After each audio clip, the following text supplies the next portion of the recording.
በስመ አብ ወወልድ ወመንፈስ ቅዱስ አሃዱ አምላክ አሜን። በመላው ዓለም የምትገኙ በክርስቶስ ክርስቲያን በወልድ ውሉድ ተብላችሁ የተሰየማችሁ አእይንተ እግዚአብሔር አበው ካህናት፣ አኀው ዲያቆናት፣ የቤተ ክርስቲያን ጌጦቿ ከዋክብት ምእመናን፣ አባቶቼ፣ እናቶቼ፣ ወንድሞቼና እህቶቼ እግዚአብሔር አምላክ የሚወዳችሁ ሕፃናት ጭምር ሰላም እግዚአብሔር ከሁላችን ጋራ ይሁን። እንደምን አላችሁ? የአብ ጸጋ የወልድ ቸርነት የመንፈስ ቅዱስ ኅብረት አንድነት አይለየን። የእመቤታችን የቅድስተ ቅዱሳን ድንግል ማርያም ምልዕተ ክብር ምልዕተ ውዳሴ መዝገበ ጸሎት አቁራሪተ መዓት ሰዓሊተ ምሕረት ምዕራገ ጸሎት እማምላክ ወላዲተ አምላክ አማላጅነቷ አይለየን። ፍቅሯን በልቦናችን ጣዕሟን በአንደበታችን ጸጋዋን በሰውነታችን ያሳድርልን። የነቢያት የሐዋርያት የጻድቃን የሰማዕታት በፊቱ የሚቆሙ ሳታውያን መላእክት ጥበቃ በረከት ረድኤት በእኔም በባሪያው በእናንተም በሁላችሁ አድሮ ይኖርልን። ዛሬ የምንመለከተው ስለ መስቀል ይሆናል። በተከታታይ እያየናቸው ያሉ ትምህርቶች አሉ። ስለ ታቦቱ፣ ስለ ጽላቱ፣ ስለ ጠረጴዛው፣ ስለ ገበታው፣ ስለ ሌሎቹም ብዙዎች ነገሮችን እየተመለከትን እንገኛለን። ይህም የበለጠ ቤተክርስቲያናችንን እንድናውቃት ይረዳናል። ዛሬ የኢትዮጵያ ኦርቶዶክስ ተዋሕዶ ቤተክርስቲያን መስቀል ከሌላው ዓለም ሁሉ መስቀል ይለያል።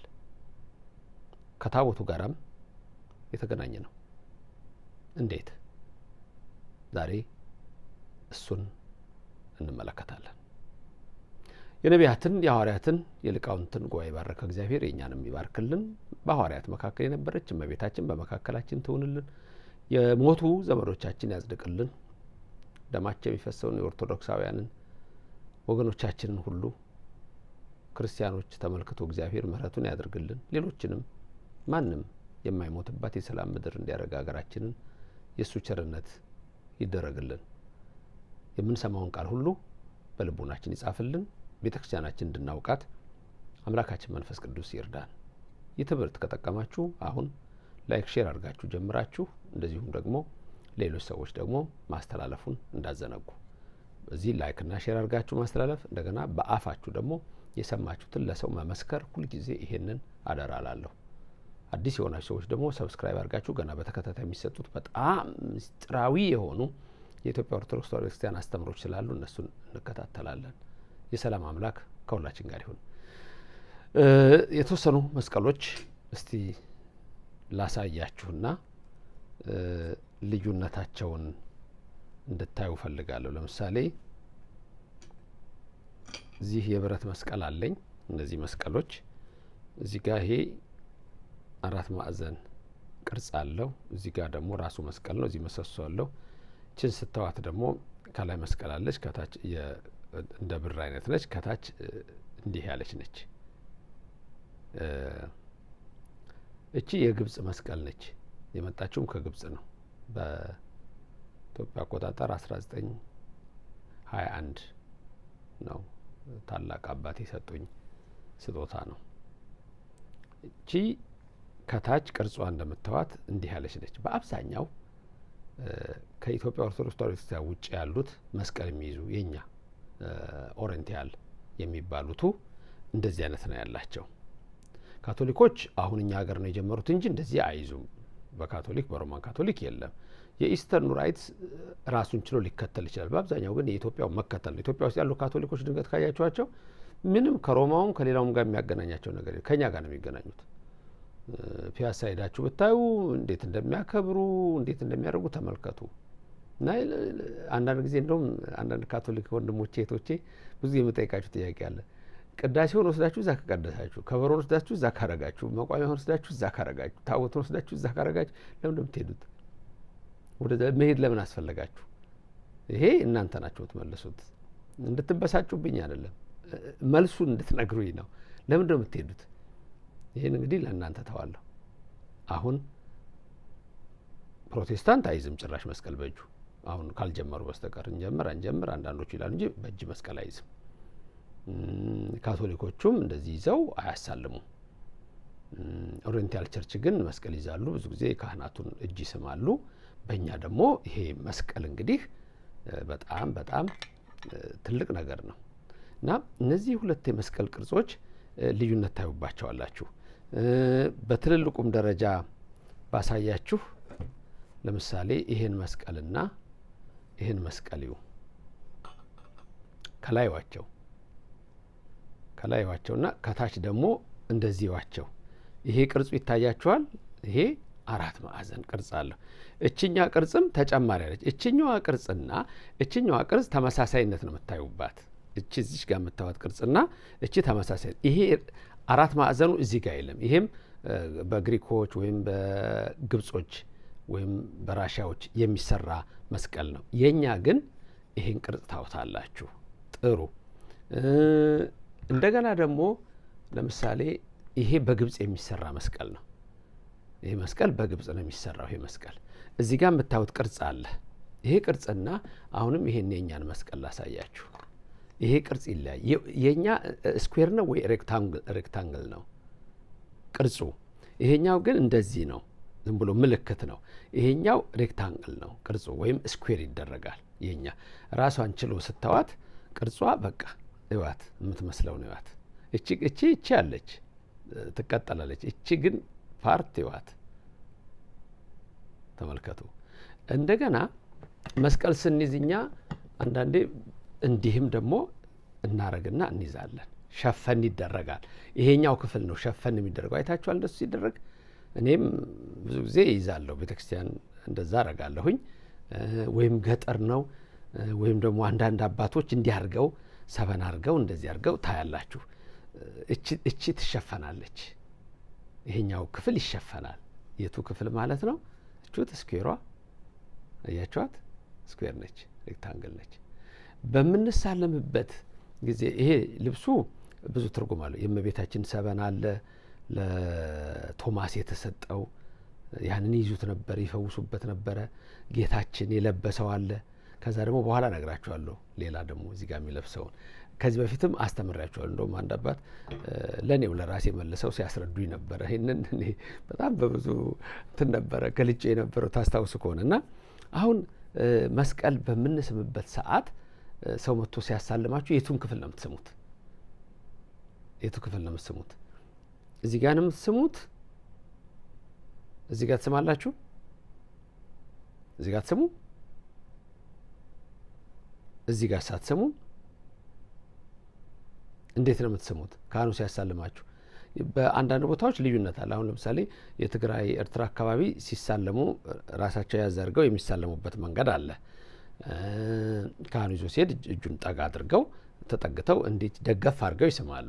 በአብዛኛው ግን የመስቀል አሰላለም እንዴት ነው የሚሆነው? እንዲህ ግንባር ይነካል፣ እንደዚህ ግንባር ይነካል። ከዛ ቄሱ እንዲህ ስንት ቦታ ነው የምንስመው? 2 ቦታ ነው የምንስመው። ግንባራችን እዚህ ይነካል፣ እዚህ ነክቶ ግንባራችን እዚህ ይነካል። እንደዚህ ነው። ካህኑ ይመጣል፣ 2 ቦታ ያሳልመናል። እዚህ ጋርና እዚህ ጋር ትስማላችሁ። በጣም የተለመደው እንደሱ ነው አለ። እዚህም ትስማላችሁ። ከዛ ደግሞ ግንባራችሁ ነክቶ 2 ቦታ ትስማላችሁ። ተመልከቱ እንግዲህ መስቀል በቤተ ክርስቲያናችን በጣም በጣም በጣም በጣም ብዙ ክብር ያለው ነው። እንሰግድልሃለን ስለሆነ ግንባራችን የሚነካው መስቀሉን የመስገዳችን ምልክት ነው። እንሰግዳለን ለመስቀሉ እንዲህ እንላለን። መስገድ ነው፣ ግንባር ማስነካት ነው። ሰገድኩለት ማለት ነው። ምክንያቱም መዝሙር 137 ላይ ስትመለከቱት ታገኙታላችሁ። እግሮቹ ለቆሙበት ስፍራ ሁሉ እንሰግዳለን የሚል። ስለዚህ እንዲህ የመስገድ ምልክት ነው። እንስመዋለን፣ እንሰማዋለን። እንደዚህ እንደውም በቤተ ክርስቲያናችን የመስተብቁ ሁሉ አለው። መስቀል በተለይ የደመራ ዕለት ወይም በየወሩ መድኃኔዓለም ወይም እንደዚሁ ደግሞ ሮብ፣ አርብ፣ ቅዳሜም ጭምር በሚሆንበት ጊዜ መስተብቁ የመስቀል ይባላል። በሌላ ጊዜ ደግሞ የእመቤታችን መስተብቁ አለ። ወካዕበነ አስተበቋ ብሎ ለእመቤታችን፣ ለመስቀል ግን ወካዕበነ አስተበቆ ብሎ የሚመጣ ደግሞ የመስቀል አለ። ይሄ መስተብቁ ዘመስቀል ነው የሚባለው። ወካይበን አስተበቆ ለእፀ ቅዱስ መስቀል ጽኑዓ ስልጣን ወኃይል ወሊሉ የመልክ ወአምሳል እመልከ አበትሩ ለአሮን ካህነ ጽላሎት ወአምሳል እያለ በትረ አሮንሰ ሰረጸት ወፈረየት ከርካአ ዘእንበለ ተክል እንዘ ትቀውም በአፋ እያለ የሚጸለይ ጸሎት አለ። እያዳነት ጻድቀ ወኢ ቤዘወት ሀጣ እስመ አልባቲ ክሂል ወኢ መዊያ ይልና መስቀለ ክርስቶስሰ ቤዛነ ወኃይልነ አጋአዘ ጻድቃነ ወኃጣነ እምግብርናተ ሰይጣን ጸላኢነ ነሲኦ ስልጣነ እምሃበ እግዚአብሔር አምላክነ ብሎ ይጸልያል። ይሄ ጸሎት በአማርኛው ምንድነው? ባጭሩ ልንገራችሁ። መስቀልን እንማልደዋለን ነው እኛ የምንለው። መስቀል ለምን? ክርስቶስ ስለተሰቀለበት ነው። በዚህ ክብር ነው የምናየውና ዳግመኛ መስቀልን ብሎ ይላል። ከላይ ዳግመኛ ወካይበ ዳግመኛ ማለት ነው። ከላይ ከጸሎቱ ተያይዞ ስለሚመጣ ነው። ከዛ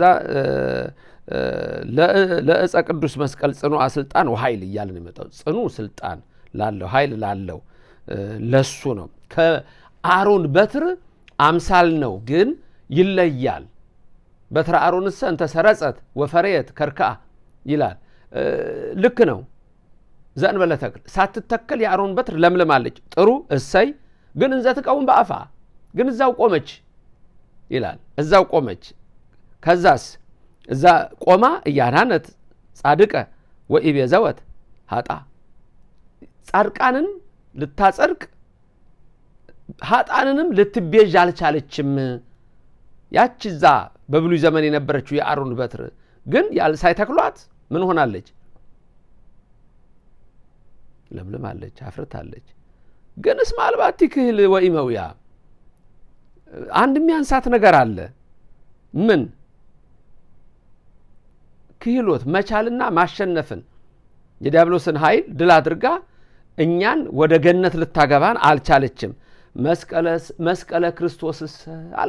እንግዲህ የክርስቶስስ መስቀል እንጂ መስቀሉ ቤዛነ ወኃይልነ አጋአዘ ጻድቃነ ወኃጣነ እምግብርናተ ሰይጣን ጸላኢነ ከጠላታችን ባርነት እኛን ነፃ ያወጣ መስቀል ቤዛችን ኃይላችን ነው። ስልጣኑ ደግሞ ከማን ነው? የመስቀል እንደ እንጨት ነው መስቀል፣ ብረት ነው መስቀል፣ ወርቅ ነው መስቀል፣ ነሐስ ነው መስቀል፣ ብር ነው መስቀል። እንዴት ነው ታዲያ? ምንድነው ስንል ነሲኦ ስልጣነ እምሃበ እግዚአብሔር አምላክነ ይሄ ስልጣን የተሰጠው ከእግዚአብሔር ከአምላካችን ነው። ስለዚህ እኛ መስቀላችን ምናችን ነው? ምልክታችን ነው። ምልክታችን ብቻ ሳይሆን እናከብረዋለን፣ እንማልደዋለን። ከዛ ዲያቆኑ የሚያዜሙት ይላቸዋል። ጸልዩ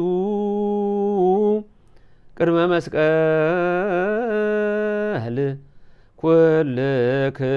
ኩልክሙ መሃይምናን እንዘ ትእህዝዎ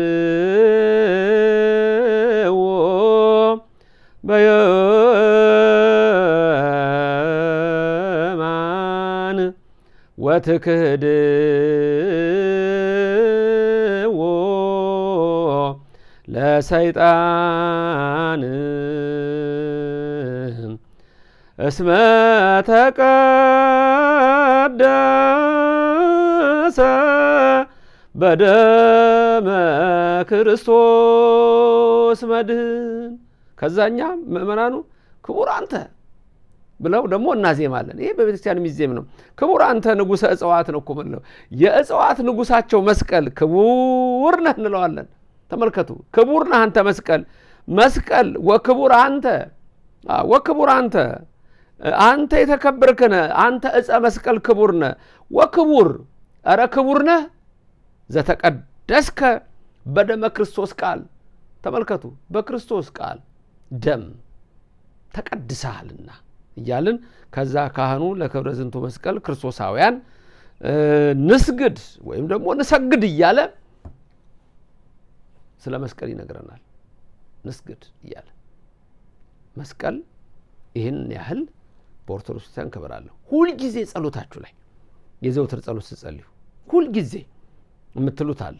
ለምሳሌ ሰግር ለአብ ወልደ መንፈስ ቅዱስ አሐተ ስግደተ፣ ሰግር ለአብ ወልደ መንፈስ ቅዱስ አሐተ ስግደተ፣ ሰግር ለአብ ወልደ መንፈስ ቅዱስ አሐተ ስግደተ እንዘ አሐዱ ሰለስቱ እንዘ ሰለስቱ አሐዱ ይሴለሱ በአካላት የተዋሃዱ በመለኮት። ከዛስ ሰግር ለእግዝእትነ ማርያም ድንግል ወላዲተ አምላክ ብላችሁ ከዛ ደግሞ ሰግር ለመስቀል እግዚእነ ኢየሱስ ክርስቶስ አትሉ?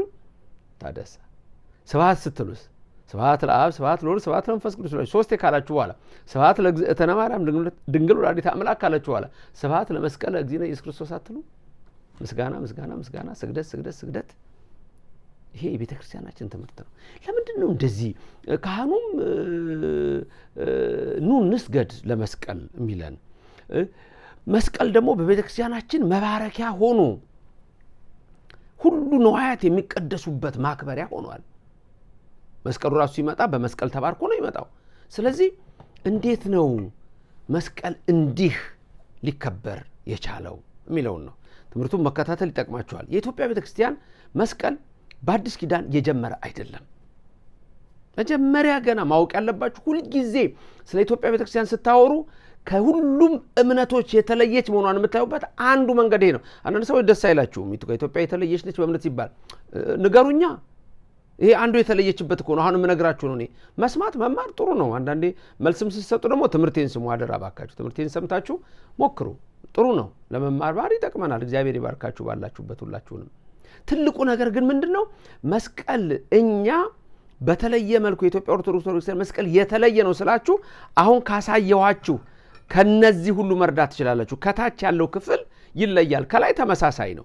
ለምንድነው የሆነው ስትሉ በአዲስ ኪዳን ብቻ አይደለም በኢትዮጵያ ቤተክርስቲያን መስቀል የመጣው። በኢትዮጵያ ኦርቶዶክስ ቤተክርስቲያን መስቀል በሰማይ ነበረ። ልክ እንደ ታቦቱ ነው።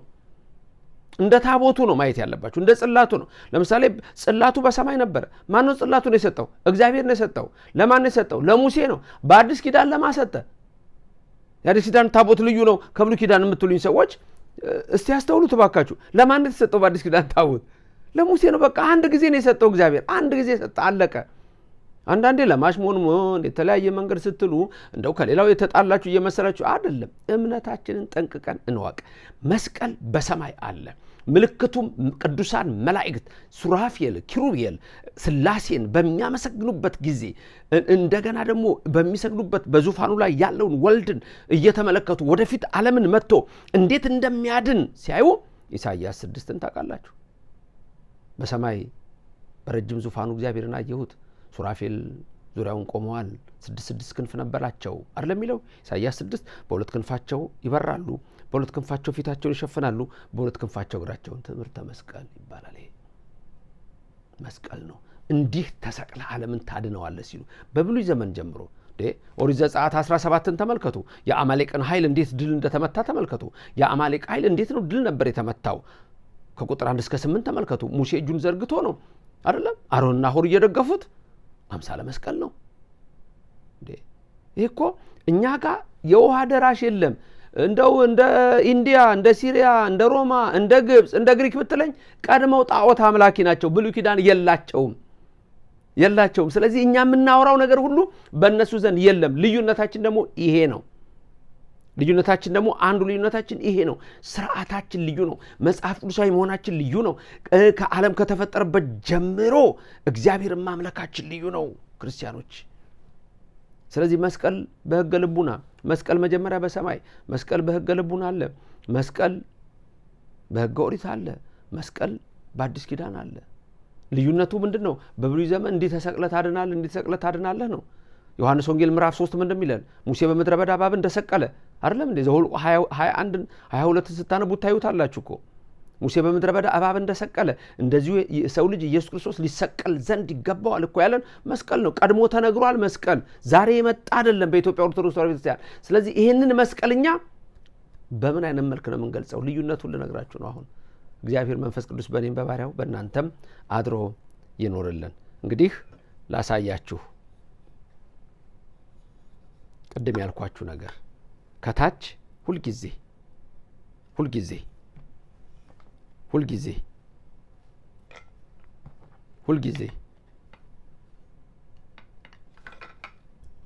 ሁልጊዜ ይሄው የምታዩት በጠቅላላ አያችሁት? ስለዚህ ይሄ መስቀል ልዩ የሆነበት ምክንያት እንዴት ነው? የሌሎቹን ደግሞ አሳየዋችሁ። እነዚህ አሁን ከግብጽ የመጡ ናቸው። ይሄ ከግብጽ የመጣ ነው። ከታች ያለው ይሄም የሚሰሩት ነው ግሪኮች። አራቱ ማዕዘን የለም። እቺ ምልክት እኛም ልንጠቀማት እንችላለን። ከታች አያችሁት? ሁለት እንዳልኳችሁ ስንስም እዚህ ምንለው የመስገድ ነው። እዚህ እንስማለን፣ እዚህ እንስማለን። አሁን በደንብ እንድታውቁት የምፈልገው ነገር ምንድነው? የኛ መስቀል ከግብጾቹ ይለያል። የነሱ እዚህ ጋር ያለው ክፍል አያረጉም። እጃቸው ላይ እዩት። ሊኖራቸው ይችላል። ቅድም ባልነው በእንደዚህ አይነት መልክ ሊኖራቸው ይችላል። እንደዚህ ሊሆን ይችላል፣ ሊያደርጉ ይችላሉ። እኛ በምናደርገው ግን አራት ማዕዘን ቅርጽ ስኩዌር ወይም ሬክታንጉላር የሆነ ቅርጽ አታዩም። አብዛኛውን እንዲህ የሆኑ ናቸው የምታዩቸው። ብዙ መስቀሎቻቸው ይህን ይመስላል። የኛ ግን አሁን ደጋግሜ እንደምነግራችሁ እዚህ ቅርጽ አለው። ይሄን መስቀል ብዙ ጊዜ ደጋግሜ ያስተምራችኋለሁ። ዲያቆን ይዞ ያሳልማል፣ ይሄን መስቀል ይዛል። አሁን ይሄ የመባረኪያ መስቀል ይባላል። እኛ ሁሉንም መስቀሎች እንጠቀማለን። በነገራችን ላይ ድንገት እነዛ እንዲሞን እንጠቀማለን። መስቀል ብለን በቤተክርስቲያን ያለውን ሁሉ እንጠቀማለን። የኢትዮጵያው ግን አሰራሩ ልዩ መሆኑን እንድትገነዘቡልኝ ይፈልጋለሁ። አሁን በጣም ወሳኝ ጥያቄ፣ ቄስ ነው መስቀል ይዞ እንደሚያሳልመው? ዲያቆን ነው። ቄስ ነው። ዲያቆን እንደዚህ ይዞ ያሳልማል? አያሳልም። ዲያቆን እንዲዞ መስቀል አያሳልም። መንበር አይነካም። አሁን ከዚህ ቀጥሎ የምንማረው ትምህርት አለ ስለ መንበር። ታቦቱን ምኑን አሳያችኋለሁ። ከውጭ ያለውን እናንተ ማየት እስከምትሉ ድረስ ታዩታላችሁ የቤተ መቅደሱን ነገር። አሁን ይሄን ቄስ ብቻ ነው ይዞ የሚያሳልመው። ዲያቆን አይዝም፣ አይባርክም። ዲያቆን ለምን? አንድ መልስ ሁላችሁም የምትሰጡኝ፣ ሁሌ ስጠይቅ የሚመለስልኝ ስልጣነ ክህነት የለውም። ልክ ናችሁ። ስልጣነ ክህነት ሲኖረው ምን እንዲነካ ነው የሚለውን ደግሞ መጠየቅ ያስፈልጋል። ምን እንዲነካ ነው ስልጣነ ክህነት? ስልጣነ ክህነት ያለው ሰው ስጋው ደግሞ መስዋዕት ያቀርባል። ዲያቆን መስዋዕት አያቀርብም። ካህኑ ነው መስዋዕቱን የሚያቀርበው። ዲያቆኑ ሊያቀብል ይችላል ደሙን። እዛ ግን መስዋዕቱን ስጋውን አያቀብልም። ዲያቆን ስጋ አያቀብልም። የክርስቶስ ስጋና ደሙን ነው የሚያቀብለው እንጂ ስጋውን አያቀብልም። ቄሱ ግን ስጋውንም ደሙንም ሊያቀብል ይችላል። ጥሩ። ይሄን መስቀል ይዞ አይባርክም። ስልጣነ ክህነት የለውም። ስልጣነ ክህነት የሌለው ሰው ዲያቆን ከሆነ ያ ሰው መንበር ይነካል? አይነካም። ስጋው ደሙን ይነካል? አይነካም። ስጋው ደሙ ስላችሁ ስጋውን አይነካም ወይም አይባርክም፣ አይፋትትም። ካህኑ ግን ይሄን መስቀል ይዞ 42 ብራኪዎች አሉ። የውጭውን በአፋ ያለውን በመስቀል ይባርካል። 21ዱን ውስጥ ደግሞ በምን ይባርካል? በእጁ ይባርካል። በእጁም ሲባርክ በመስቀል ምልክት ነው የሚባርከው። ባርኮ ለዝንቱ ህብስት ወቀድሶ ለዝንቱ ጽዋ ወአንጽሖሙ ለክሌሆሙ እያለ ከዛ ደግሞ በመስቀሉ ውስጡን በእጁ ከዛ ደግሞ ቅዳሴው ላይ አይታችሁ ከሆነ መጀመሪያ ሲባርክ ፊቱን ወደ ምስራቅ አድርጎ ራሱን እንዲህ አድርጎ ይባርካል። ከውስጥ ራሱን አርህቅ እግዚኦ ምኔየ ይላ ይባርካል። ከዛ ወደ እናንተ ይመጣና ደግሞ እናንተን ነው የሚባርካችሁ። መጀመሪያ እሱ አርህቅ እግዚኦ ምኔየ ወባርክ ላይ አባጋ መሬትከ ብሎ እናንተን ሊባርክ ይችላል። ወይም ልዑል እግዚአብሔር ይባርካችሁ ብሎ ሊባርካችሁ ይችላል በመስቀሉ። ወይም ደግሞ መጨረሻ ላይ አድን ሕዝበከ ወባርክ ርስተከ ረአዮሙ አልዕሎሙ እስከ ለዓለም ብሎ በመስቀል ይባርካቸዋል። ቡራኪዎች አሉ። የውጭውን በአፋ በመስቀል ይባርካቸዋል። ተመልከቱ። አሁን ቄሱ ወቀባ ለቤተ ክርስቲያን ከቅድስት እንተሳረር ካበንቲያሆሙ ወባርክ ላይ ላባጋ መሬትከ። አሁን እንዲህ ያለ የሚባርከው ቡራኪ ያለ ብቻ። አሁን ዋናው መስቀሉ የሚሰራውን ስራ ነው ነግራችሁ። የሚባርከው ቄሱ ነው። ሲባርክ ደግሞ ደረጃ አለው። ፓትርያርኩ ካሉ ፓትርያርኩ ይባርካሉ፣ ጳጳሱ ካሉ ጳጳሱ ይባርካሉ፣ ወይም አለቃው ካሉ አለቃው ይባርካሉ። እንደዚህ እያለ ነው የሚሄደው በየደረጃው። አሁን ምንድነው ሚስጥሩ ካላችሁኝ የኢትዮጵያ ኦርቶዶክስ ተዋሕዶ ቤተክርስቲያን የመስቀል አሰራር ከሌሎች የሚለየው ዲያቆናት መስቀል ይዘው የማይባርኩበት ሚስጥር ይሄ ያስኩት ክፍሉ ምሰሶ ሕገ ልቡና ነው። ሕገ ልቡና ነው፣ የቆመ ምሰሶ ልባችን ውስጥ የተጻፈ ሕግ ነው። ግዕዛን ነው፣ አይምሮ ጸባይ ነው። ይሄንን አስቀድሞ ሰጥቶናል እግዚአብሔር። ለዚህ ነው የኢትዮጵያ ክርስቲያን ትለያለች ከሌላው ምላችሁ። ለዚህ ነው ይሄ ሕገ ልቡና ነው። ከመቼ እስከ መቼ የነበረውን የሚያሳይ ነው ሕገ ልቡና የምንለው። አዳም ከተፈጠረበት ጀምሮ ሙሴ ኦሪት እስከተሰራችበት ድረስ ሕገ ልቡና ነው። ከዛ ቄሱ ስልጣነ ክህነት ስላለው ታቦት መንካት ይችላል። ዲያቆን ታቦት መንካት አይችልም። ቄሱ መስቀል ይዞ መባረክ ይችላል። ዲያቆኑ መስቀል ይዞ መባረክ አይችልም። መስቀል ይዞ ሊቀድስ ይችላል። ያን የመጾር መስቀል የምንለውን ማለት ነው። እንደዚህ ከቶ ይዞ ተንስኡ ጸልዩ ሊል ይችላል። ይሄን ይዞ ግን አይባርክም። ቄሱ ግን ይባርካል። ለምን ስትሉኝ ይሄ ሕገ ልቡናው ነው። ይሄ ምልክቱ ታቦት ነው። የኢትዮጵያ ኦርቶዶክስ ተዋሕዶ ቤተክርስቲያን ልዩ ናት ወገኖቼ። ካላወቅነው አናቀውም። አያችሁ፣ ድፍን ካለ ድፍን ነው። በተለይ በዚህ ዘመን አሁን አብዛኛዎቹ የውጭውን ነገር ብቻ ስለሆነ የሚያዩት የራስን ሳያውቁ እኮ የውጭ መናገር ራሱ ማወቅ እኮ መጀመሪያ ራስን ነው ማወቅ። ባዶ የሆነ ብርጭቆ ምንም ሊሞላ ይችላል ብያችኋለሁ ከዚህ በፊት። ውሃን ብትሞሉት ውሃ ነው፣ ኮክን ብትሞሉት ኮክ ነው፣ ቡና የምታደርጉበት ቡና ነው፣ ሻይ ብታደርጉት ሻይ ነው፣ ይሞላል። መጀመሪያ በራስ እምነት መሞላት ያስፈልጋል። ለዚህ ነው ብዙ ሰዎች ድሮ ጀምሮ ውጭ ሀገር ሄደው የሚማሩ ሰዎች ትንሽ የሆነ ነገር ሲያደርጉ ታዋቸዋላችሁ፣ ወይ ሲያናንቁ ታዋቸዋላችሁ፣ ወይ ደግሞ ይሄ እኮ ዝም ብሎ ነው የኛ ቤተክርስቲያን እኮ ዝም ብላ ነው እንደው ከሁሉ የተለየች ነች እያሉ የሚሉ በጳጳሳት ደረጃ ነበሩ። ዛሬም ድረስ አሉ ብዙ ጳጳሳት የኢትዮጵያን ቤተክርስቲያን ሳይለወጡ መለወጥ ብለው የቤተክርስቲያኗን ስርዓት ታቦቱን ጽላቱን አውጥቶ የትም መሄድ የለብንም እዛ ጴንጤ ቸርች ሄደን እዛ አይደለም የምንጋፋው እዚሁ መለወጥ ነው ብለው በፕላን የመጡ ሰዎች አሉ። ሁለተኛ ደግሞ እንደውም ሲወጡ አትውጡ ብለው የሚያስገቡ የሚያስመልሱ አሉ።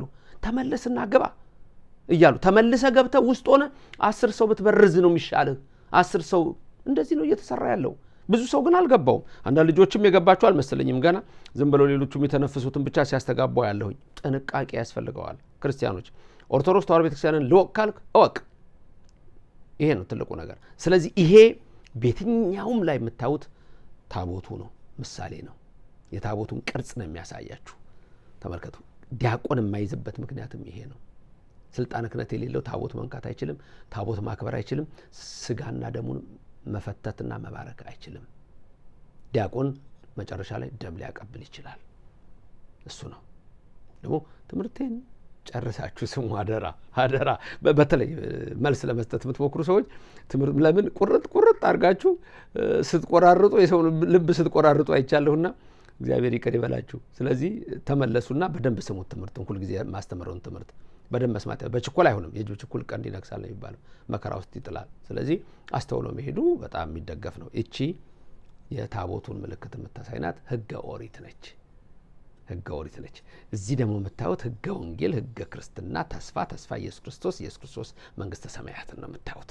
ደሙ እዚህ ላይ ነው በቃ ያለው። ስለዚህ መስቀልን በምንይዝበት ጊዜኛ ሕገ ልቡናው አለ፣ ምሰሶው በልባችን የተጻፈ ሕግ አለ። እዚህ ሕገ ኦሪት አለ፣ ከብሉ እየመጣ ታቦታችን አለ፣ እዚህ መስቀል አለ። የኢትዮጵያ ቤተክርስቲያን ታቦት ከየትኛውም ዓለም ልዩ ነው። ምሳሌ የትኛው ሀገር ታቦት ይዞ መቅደስ ሲዞር አይታችሁ ታውቃላችሁ? የትም የለም። እንደውም ለነዛ ላልኳችሁ እስቲ እነዚህ የኢትዮጵያ ቤተክርስቲያን ልዩ የሚያደርጓት ነገሮች ናቸው። ሌላ ቦታ አይታችሁ ከሆነ ንገሩኝ ያልኩትንም ማስታወስ ፈልጋለሁ። እና ይሄ ነው እንግዲህ። ስለዚህ የሌሎችን መስቀል ስታዩ ግን እንደዚህ የለውም። ባይኖረው አንጠቀመውም ማለት አይደለም፣ እንጠቀማለን። ከግብጽ የመጣውን ከግሪክ የመጣውን እንጠቀማለን። መስቀል ምንም እንይዘዋለን። ትልቁ ነገር ግን ቤተ ክርስቲያናችሁን እወቋት፣ ያላትን ነገር። ከዛ ደግሞ አልፈን ደግሞ የምናደርገውን ነግሬያችኋለሁኝ። እዚህ አይደለም የሚሸፈነው የእመቤታችን የሰበኑ ምሳሌ ነው ብያችኋለሁ አይደለም። ሌላው ደግሞ እንደሚደረገው ታቦቱ ይከብራል። ሁሌ ተሸፍኖ ታቦቱ ሁልጊዜ ይሸፈናል። ኦርቶዶክስ እኮ ልዩ ናት። እና አታቃሉ ወጣቶች ወንድሞቼ፣ ሌሎቻችሁም አታቃሉት። ምንድነው ከሌላው ምንድነው የምንለየው? አንለይም አትበሉ። ትለያለህ። ማወቅ ነው እንጂ የምትለይበትን ማወቅ ነው። ይሄው በዚች መስቀል እንኳን ልዩነት አለ። በመሳም ባሳሳም ልዩነት አለ። ወንጌሉንም ትሰማላችሁ፣ መስቀሉን ትሰማላችሁ፣ ታቦቱን ትሰማላችሁ። እኛ እኮ የታደልን እንግዲህ የሚገባችሁ ብዙዎች አላችሁና አያችሁ ምን ያህል የታደለ ሰዎች እንዳላችሁ እንደሆነን። ስለዚህ የኢትዮጵያ ቤተክርስቲያን የምታስተምረን ይሄንን ነው። ይሄው በቃ ታቦቱን ያሳያችኋል። በቃ ይሄ ሕገ ልቦናውን፣ ይሄ ደግሞ ክርስቶስ የተሰቀለበት ነው። ስለዚህ የኢትዮጵያ ኦርቶዶክስ ተዋሕዶ ቤተክርስቲያን ትምህርቷ ሁሉ ልዩ ነው፣ ስርዓቷ ልዩ ነው ማለት ማንም የሚመስላት የለም። በዚች ብቻ እንግዲህ ብዙ ነገር መረዳት ትችላላችሁ። ታቦታችን ልዩ ነው፣ ጽላታችን ልዩ ነው፣ የእምነታችን ስርዓት ልዩ ነው። ለምን? ማጠቃለያው ዓለም ከተፈጠረበት ጀምሮ እግዚአብሔርን አምልካ የምትኖር ብቸኛ አገር ኢትዮጵያ ናት። እስራኤል እዛው ቆሟል። ኢትዮጵያ ግን ክርስትናውንም ተቀበላለች። ስለዚህ ስርዓታችን በዚህ ነው። የታቦቱን ጉዳይ እንዲሁ ነው። ጽላቱ ይሄ ነው። ስርዓታችን ይሄ ነው። የኢትዮጵያ ኦርቶዶክስ ተዋሕዶ ቤተክርስቲያንን የሚመስል ቤተክርስቲያን ዓለም ላይ ከቶ የለም። ያኔ ክርስቶስ በነበረበት ዘመን ከሆነ ግን አዎ በዛ ዘመን የሆነ ሁሉ ዛሬ በዚህ ቤተክርስቲያን ውስጥ አለ። መስቀልን በቀኝ እጅ እንይዘዋለን፣ ሰይጣንን እንክደዋለን።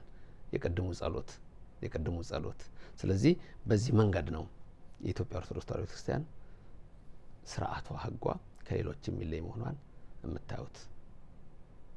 ከጠቀማችሁ ሌላም ሰው አዳርሱ። ላይክና ሼር አድርጉ። እግዚአብሔር እናንተን ልመና ሰምቶ ይፈጽም። አዲስ የሆናችሁ ሰዎች ገና በጣም ብዙ የምንማራቸው ትምህርቶች ቤተክርስቲያናችሁ የምታውቁበት ትምህርት ስላለ ሰብስክራይብ አድርጉ።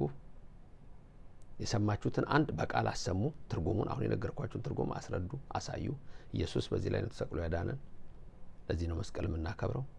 ሚስጥሩንም አይታችኋል። እዚህ ጋር ለምን እንደሚሸፈንም አይታችኋል።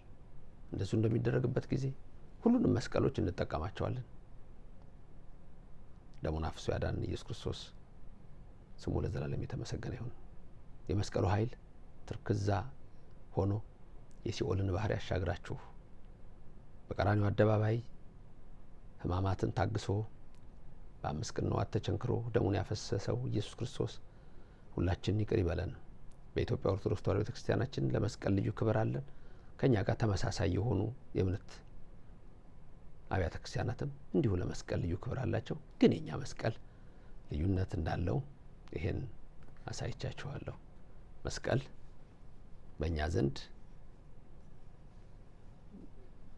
ታቦቱም አለ፣ ሕገ ልቦናው አለ፣ ሕገ ወንጌሉ አለ። በዚህ እንለያለን። የሰማነውን በልቡናችን ያሳድር። ልዑል እግዚአብሔር ይባርካችሁ፣ ፊቱን የሚያብራላችሁ፣ ከሚያስፈራ ነገር ይሰውራችሁ። አዎ አፎሚያ መስቀል የት አለ ብለዋለችና ዲያብሎስን ደንግጦ ሚካኤል ሲመጣ ተኖ የጠፋው መስቀል ስላልነበረው ነው። ኦርቶዶክሳውያን መስቀል አላችሁ፣ ኃይል ይሆናችሁ። ኢየሱስ ክርስቶስ ያፈሰሰው ደም አጥር ይሆናችሁ። መብርሃን በምልጃዋ ከእናንተ ጋር ይሁን። የዶኪማስን ጓዳ ሙሉ እንዳደረገች የእናንተንም ቤት ሙሉ ታድርግላችሁ። የታመሙ ዘመዶቻችንን ሁሉ ይፈውስልን። በደዌ ዳኛ በአልጋ ቁራኛ የተያዙትን በቤትም በሕክምናም በጸበል ስፍራ ያሉትን ይፈውስልን። በእስር ቤት እየተንገላቱ ያሉትን ወንድሞቻችን እህቶቻችንን ሁሉ በረድኤት ዓይኑ እንዲመለከትልን የእሱ ቅዱስ ፍቃድ ይደረግልን። ስትወጡም ስትገቡም የእግዚአብሔር ክንድ ጋሻ ቀኙ ከለላ ይሆናችሁ። እርሱ እግዚአብሔር ባላችሁበት ቦታ ሁሉ በበረከቱ ይሙላችሁ። ከኛ አስቀድመው የሞቱትን ሁሉ ያጽድቅልን። ቤተክርስቲያናችንን ከአጽራረ ቤተክርስቲያን ይጠብቅልን። የኢትዮጵያንም እምነት ከቀድሞ ጀምሮ የነበረውን በእያንዳንዳችን ልቦና ያሳድር። ይሄ መስቀል በኢትዮጵያ ኦርቶዶክስ ተዋሕዶ ወይም ደግሞ የኛው በሆነው በኤርትራ ኦርቶዶክስ ተዋሕዶ ቤተክርስቲያን የምታዩት መስቀል ይሄንን የሚያመለክት ነው። ለዛሬ አበቃሁ። አነሳስቶ ላስጀመረን አስጀምሮ ላስፈጸመን ኃያል አምላክ ክብርና ምስጋና ይግባው። ድንግል ማርያም በቀኝ በግራ ትቆምላችሁ፣ ከፊት ትምራችሁ፣ ከኋላ ትከተላችሁ። በልቡናችን ከልጇ ጋር ነግሳ ለዘላለም ትኑር። ምስጋና ለኃያሉ አምላክ ለሰራዊት ጌታ ለእግዚአብሔር ይሁን፣ አሜን።